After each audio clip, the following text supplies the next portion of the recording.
C'est l'un des livres événements de cette rentrée, publié par les deux journalistes stars du Monde, Gérard Davet et Fabrice Lhomme. Le Monde, c'est ce journal de référence qui crache sur tous ceux qui dénoncent l'islamisation depuis 30 ans. Mais depuis que le président Hollande a commencé à expliquer qu'il y avait un problème avec l'islam et un risque de partition dans le pays, les journalistes, les rédactions commencent un petit peu à s'interroger, d'où cette enquête. Le livre est divisé en 21 chapitres qui présentent chacun un acteur ou un témoin de l'islamisation de la Seine-Saint-Denis. Alors pour commencer, il y a une légère contradiction dans ce livre. Il nous cite tout d'abord un sondage de l'IFOP qui nous dit que 50% des musulmans qui ont entre 15 et 25 ans sont des radicaux, sont des islamistes. Et puis dès qu'on tourne la page, on nous raconte que l'immense majorité des musulmans sont des gens pacifiques qui veulent respecter les lois de la République.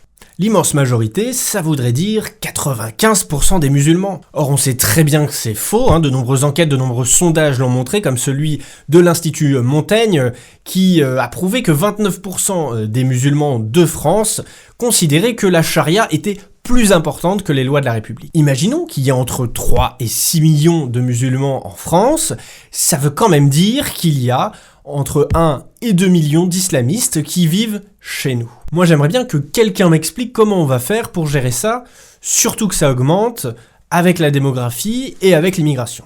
Enfin, on s'éloigne du sujet, revenons au livre. Alors, première anecdote intéressante, on nous explique que le 11 septembre 2001, à la cité Stalingrad, des centaines de fidèles ont fêté les attentats. Ça me rappelle un petit peu mes années collège, je crois que j'étais en 5e au moment où le 11 septembre a eu lieu, et déjà à l'époque, ça criait « Vive Ben Laden » dans la cour. Deuxième anecdote intéressante, un autre témoin raconte que à la cantine, les élèves sont séparés entre des tables pures et des tables impures, entre des gens qui mangent halal et des gens qui ne mangent pas halal. Voilà. Donc, visiblement, même le manger ensemble, ça a l'air très compliqué. Il y a aussi cette histoire d'une enseignante qui refuse de toucher les enfants mécréants, ou bien encore cette anecdote sur une histoire de barbecue où des élèves se plaignent que l'on cuise sur le même grill des chipolatas et des merguez. Un peu plus loin, on a Patrick, un DRH de la RATP, qui nous explique tranquillement que dans les quartiers arabes, la RATP émet uniquement des chauffeurs arabes et que dans les quartiers africains, la RATP met uniquement des chauffeurs noirs pour pas qu'il y ait trop de problèmes. Alors Patrick, je t'explique, ça en fait, ça s'appelle tout simplement du racisme anti-blanc. Alors après, on a un élu socialiste de Noisy-le-Sec qui explique que les derniers Français de souche qui habitent dans certains quartiers sont obligés, tellement l'islamisme est fort, de soit se convertir, soit au moins de s'adapter au mode de vie islamique. En gros, ils s'assimilent, mais à l'envers. On nous raconte aussi l'histoire de Mohamed Eniche, le président de l'UAM 93. Alors lui, il fait du lobbying dans tout le département pour obtenir la construction d'un maximum de mosquées. Et puis on apprend dans le livre que ce monsieur qui a pas l'air très net se fait beaucoup d'argent avec le halal, et puis en prenant des commissions sur les voyages à la Mecque. Ensuite, on a un inspecteur de l'éducation nationale, Jean-Pierre Aubin, qui est l'auteur d'un rapport alarmiste dès 2004 sur l'avancée de l'islamisme dans les collèges et dans les écoles du département. Ce rapport, il a été enterré par le ministre de l'Éducation nationale de l'époque, un certain François Fillon. Ne serait-ce pas le même François Fillon qui, 15 ans plus tard, a sorti un livre intitulé « Comment combattre le totalitarisme islamique » et a fait campagne en se plaignant qu'on avait voulu cacher les problèmes. Alors ce même inspecteur de l'éducation nationale nous raconte aussi que des élèves ardéchois ont un jour chanté les louanges d'Oussama Ben Laden dans un bus et que les enseignants à l'époque n'avaient pas compris que c'était du premier degré. Un peu de silence.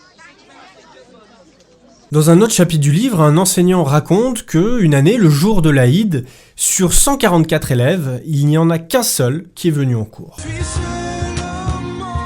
Ensuite, on a toute une partie du livre sur le témoignage d'officiers de renseignement, et puis on a notamment un agent qui nous raconte que jusqu'en 2015, pour surveiller l'islamisme dans le 93, il n'y avait qu'un seul agent, alors qu'il y a 700 000 musulmans.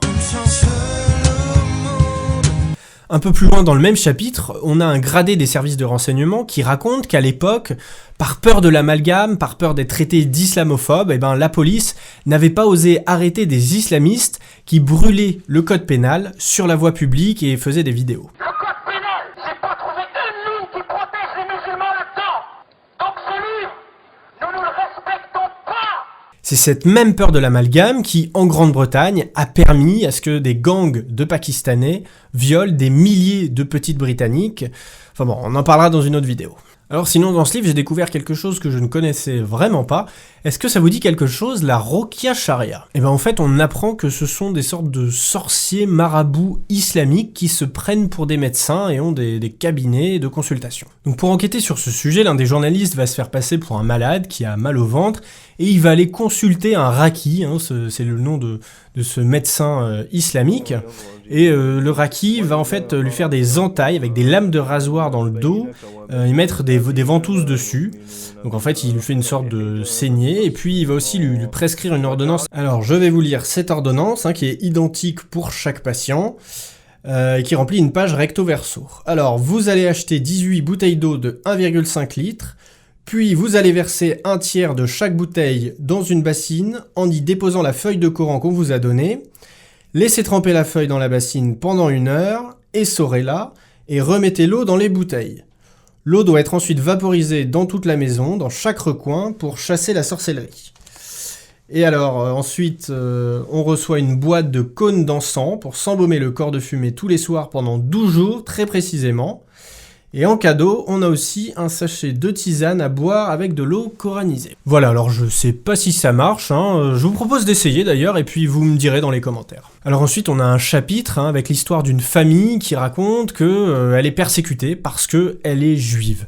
Donc quand j'entends Macron en ce moment nous dire que c'est le retour des années 30 en France, j'ai envie de lui répondre effectivement qu'il a un petit peu raison, c'est le retour des années 30, pour les Juifs en Seine-Saint-Denis. Alors après, il y a tout un chapitre sur l'aéroport de Roissy, et puis il y a une anecdote un petit peu amusante. En fait, c'est les syndicats qui n'ont plus assez d'adhérents et qui, du coup, passent leur temps à essayer de draguer les travailleurs musulmans de l'aéroport de Roissy. Donc on a l'UNSA qui distribue des tracts avec les horaires de prière, On a la Confédération française des travailleurs chrétiens, la CFTC, qui a remplacé le C par coranique, pourquoi pas. Et puis on a aussi la CGTR France qui a exigé que la cantine soit halal. Voilà, tranquille. Alors on peut dire que d'une certaine façon, ce livre va faire avancer les choses, parce que maintenant que des journalistes de gauche ont expliqué qu'il y avait une islamisation dans le 93, et nous, à chaque fois qu'on va parler d'islamisation, on pourra plus nous traiter de fous, on pourra plus nous traiter de menteurs ou de paranoïaques, puisque désormais, même les journalistes de gauche reconnaissent le phénomène. Bon, vous allez me dire, 2 ans après les attentats du 13 novembre, il était temps, mais mieux vaut tard que jamais. Alors sinon, pour conclure, je vous conseille tout simplement de ne pas acheter ce livre. Tous les passages intéressants ont déjà été évoqués dans les médias ou alors dans cette vidéo. Donc je vous conseille de garder votre argent et votre temps pour des livres et des auteurs qui n'ont pas 30 ans de retard. Alors je vous conseille plutôt, par exemple, de lire le livre d'Alexandre Mendel, intitulé « La France djihadiste », c'est chez Ring Éditions, ou alors plutôt celui d'Alexandre Delval, « La stratégie de l'intimidation », qui sera l'objet d'ailleurs de ma prochaine vidéo. Voilà, je voulais aussi prendre le temps de vous remercier pour tous vos encouragements. Vous avez été près de 100 000 à regarder ma vidéo sur Bolsonaro. Voilà, merci donc. N'hésitez pas à vous abonner à ma chaîne. À très vite pour une nouvelle vidéo. Et puis en attendant, on se retrouve sur Twitter, @DamienRieux. Merci, à bientôt.